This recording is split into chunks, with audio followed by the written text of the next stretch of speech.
salam and hello and bonjour and all those other things. I was asked about why I converted, and I'm sure that a lot of my old high school pals who have searched me and found me on Facebook were like, what? Because this that you see now is definitely not what you saw back then. And even it's not just the covering, it's the whole that I have faith, because I was a very outspoken atheist back in the day. I'm so old now, I can't believe how old I'm getting. So I guess, how did I come to this? Let's see, it would be in high school, and I had my boyfriend at the time, who was really great for me, wasn't he? Anyways, it wasn't the best relationship. He was kind of a donkey. But it is what it is.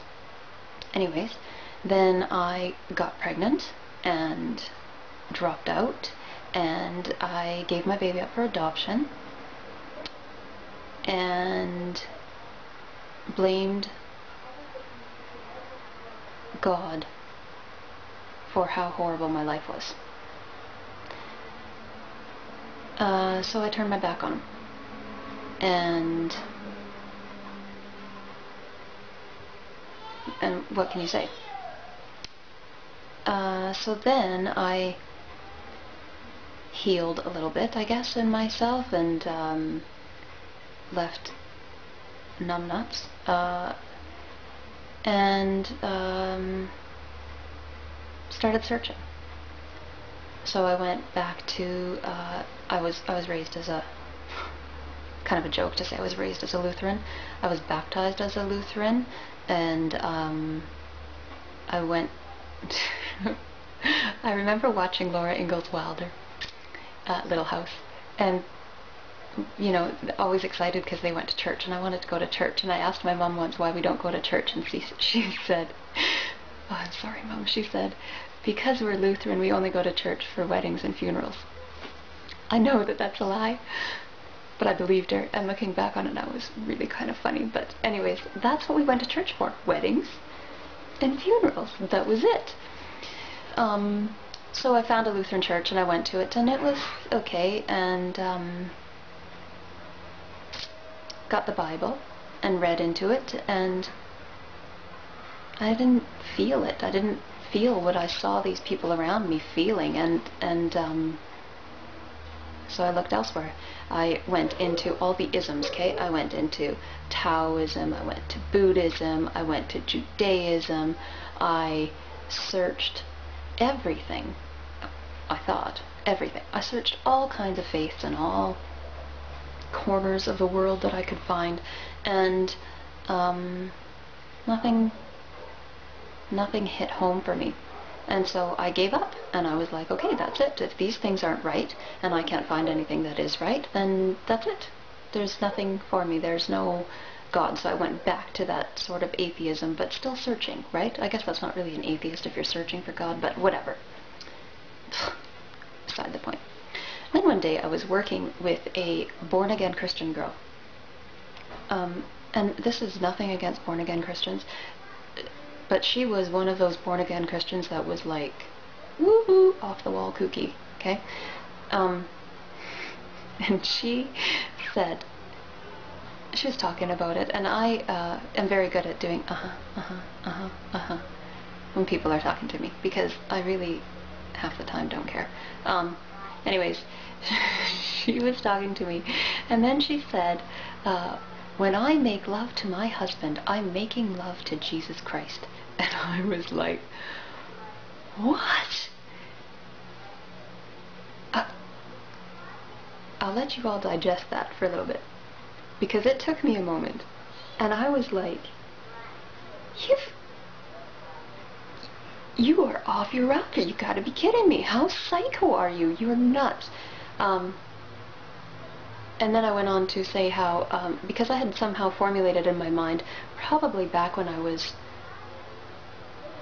10, 11-ish, that I could not believe that Jesus was the Son of God.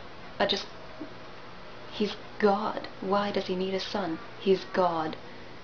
Is he going to die that he needs a son? And Jesus walking around on earth and eating and pooping, and that's very ungodly to me. So I had that kind of basis in my mind, I guess, to begin with, and so I had said this to her, and she didn't like that, and so we kind of had a spat, nothing like fist fight, just back and forth, right, with my somewhat atheist views against her very strong born-again Christian views. And then along came my boss, who happened to be Muslim, and split us up. But then he took me aside and he said, "You have some interesting ideas. I'm going to bring you some literature." So the next day he came back, and I don't know if he went to the mosque or whatever, but he brought some pamphlets about Islam, and I gobbled them up. I could not read them fast enough. And then he brought me back a Quran. And I read it. I didn't read the whole Quran. I read the very first, it's called the opening, Surat al-Fatiha, which is very similar to some of the things, I guess, in Christianity, right? But when you are faced with the truth, it is absolutely undeniable. And that was undeniable to me. I knew. It is literally, what, 6 or 7 verses? Doesn't even take up a quarter of a page. And I knew that I had found the religion that I've been searching for. And then I was scared poopless, because even back then, this was, oh gosh, this was almost 13 years ago. Even back then, Islam was pretty much synonymous with terrorism. And I thought, how can I know that this is the right faith for me when, you know, you're hearing about suicide bombers and hijackers and yada yada yada, right? But the more I studied and the more I read into it, and I certainly didn't just take the information from my boss. I have a brain. I use my brain, and I studied. The truth is the truth, no matter how many ways you try and turn it and spin it and wrap it. It is what it is, and I knew that that's what I needed to do. And I became a Muslim. And then I married my boss. But yeah, that's my story. So I hope you all found it interesting, or it answered some questions. If you still have questions, ask them, I'll answer them. And all you haters out there, if you're going to ask me rude, disgusting, horrible questions, or say horrible, disgusting comments, they'll be deleted, okay? Because this is my story, and I'm not going to have you go all nasty on my stuff. If you don't like it, don't watch it. Bye-bye.